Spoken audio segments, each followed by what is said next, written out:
মানুষ যদি আমরা একত্রিত থাকি অবশ্যই আমরা দেশের পরিবর্তন করতে পারবো ইনশাআল্লাহ।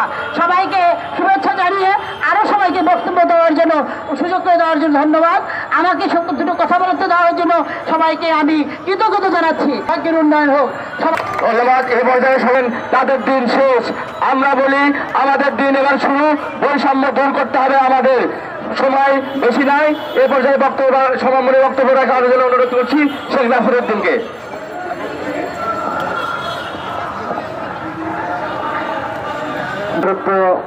এই দেশের যারা মালিকানার আমরা অংশদারিত্ব তারা এসেছে আমাদের একটা আহ্বান জানাতে।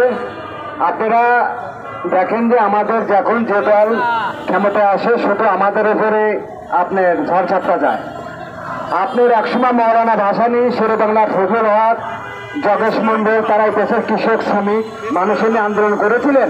অথচ তাদের মৃত্যুর পরে যারা মৌলানা ভাসানীর বিপ্লবাহক ছিল, বিপ্লব বহন করতো, তাদের অনুসারী ছিল, সেই সকল নেতৃত্বরা বিভিন্ন রাজনৈতিক দলের ভিতরে যে তাই সেই রক্তের সাথে বেমানি করেছেন, সেই ভাসানীর নীতি আদেশের সাথে তারা বেমানি করেছিলেন।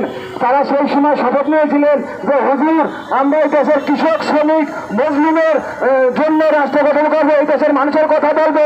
অথচ সেই সকল মানুষজনে একসময় বিভিন্ন রাজনৈতিক দলের এমপি মিনিস্টার হয়ে তারা সেই মৌলানা ভাসানীর আদর্শের সাথে বেমানি করে নিজেদের ভাগ্য হয়ে এমপি মিনিস্টার হয়ে তারা বিভিন্ন রাষ্ট্রে বাড়ি গাড়ি করেছিলেন।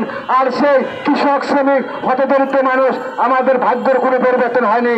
আমাদের ভাগ্য পরিবর্তনের মধ্যে আমরা প্রতিবার আন্দোলন হয়, আমাদের সন্তানরা, আমাদের ছেলেরা, আমাদের ভাইরা নিহত আহত হয়। এই এলাকা আমাদের উন্নয়ন, সেই উন্নয়ন থেকে আমরা এখন চাই যে বাবা আর আমাদের তো করে না গেলে এত উন্নয়নের দরকার নাই, এখন আমাদের রাষ্ট্র আমরাই গঠন করব।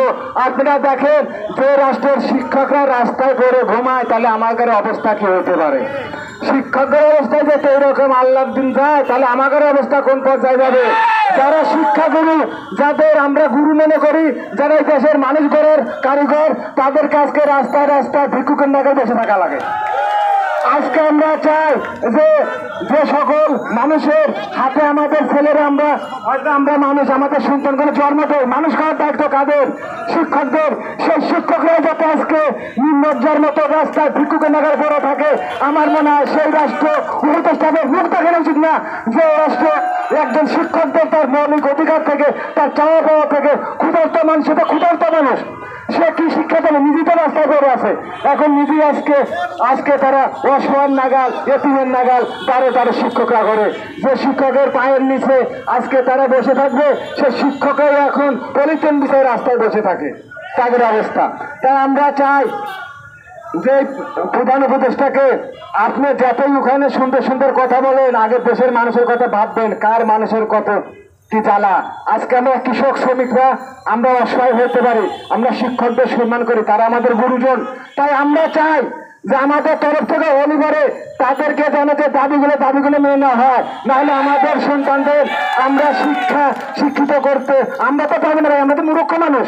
আমরা তাদের কাছে যে তাদের হাতে তুলে দেয় আমাদের সন্তানদের লেখাপড়ার জন্য, তাতে যারা সুন্দর করে আমাদের ছেলে মেয়েদেরকে শিক্ষিত করতে পারে, এই দেশ গড়ার আমার ছেলে মেয়েরা যাতে কাজে লাগতে পারে, এই বলে আমার বক্তব্য শেষ করছি। সবাইকে ধন্যবাদ। আসসালামু আলাইকুম।